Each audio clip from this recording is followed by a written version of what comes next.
The easiest way to explain how a warp engine functions is that 1. You need metal from a dying star, i.e. the stories of Mjolnir and such.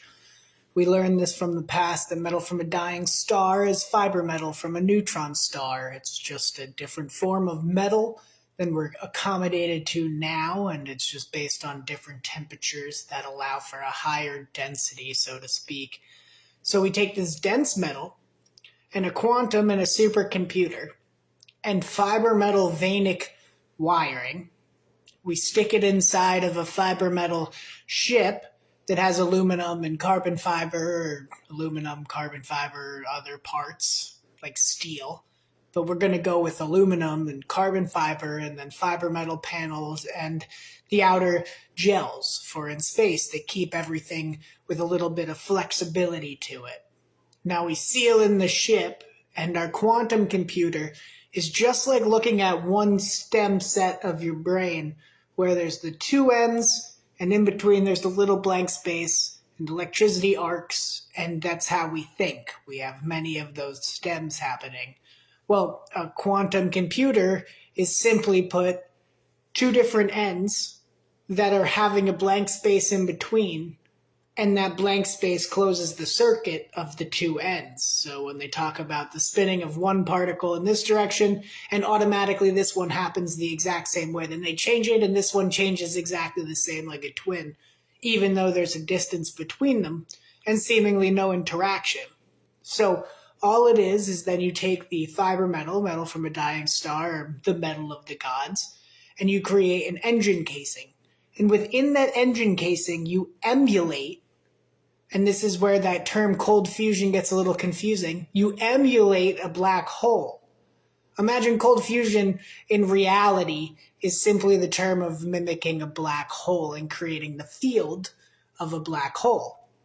So you have one node end, the other end closing the circuit of your computer quantumly, and the engine. Now, vibration can control this fielding process just like thoughts. The computer thinks quantumly instead of just solely with the 1 + 1 = 1 and 2 and all these other things that the computer, 1 + 1 = 2, not 1. So then basically you have the computer, which is doing a normal computer thing. The supercomputer functions your star map, talking to you like we have on Siri on iPhones.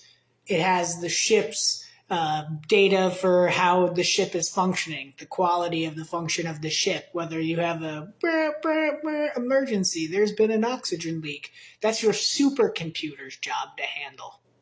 Then there's the quantum computer and the engine.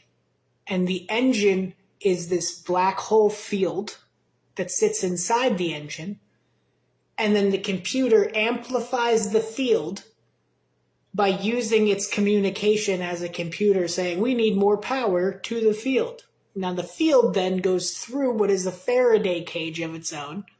The ship is one Faraday cage. The other Faraday cage is the engine, and it reaches out around the ship like how magnetism reaches around the Earth. And simply put, then the supercomputer can talk to the quantum computer, and the supercomputer can say, well, we're going to coordinates in the galaxy of the Milky Way, let's say galaxy 1. And then we have to look at the next quadrant, quadrant 2. And then that breaks into, let's say, thirds. So we're going to 1, 2, 3. Then we want to go to moon 81. So 1, 2, 3. Then we want to hone in on what solar system. So let's say solar system 16. And we're going to 82, or moon 82. Let's just say we'll go use in 82. So then the supercomputer is sending these coordinates, getting in higher numbers, just like looking at a map and finding smaller circles. We're doing that with the spheres of space. And then the engine simply functions, which is where the easiest thing to explain to even researchers is then the engine simply functions like a black hole. Fuel is consumed in an engine, So gas gets burnt off in an engine in a car, and we only have so much gas at a time, and we have to refill to keep driving. Well, a warp ship needs the same thing. So all we're doing is creating one, new metals, metal from a dying star. Two, a Faraday cage that can withstand a black hole field that's tiny. Three, we're moving that field through the cage, through all the nodes, out to the outside of the ship. Four, we need a quantum and a supercomputer. And five, we need the power station that simply is electricity. And we can create, off of a black hole field, redundant electricity inside of a ship. So really easy put is, if you stick me in a laboratory, I could explain the pants off this to scientists. It's ultimately not that challenging outside of creating the metal. Now, the metal is actually pretty simple.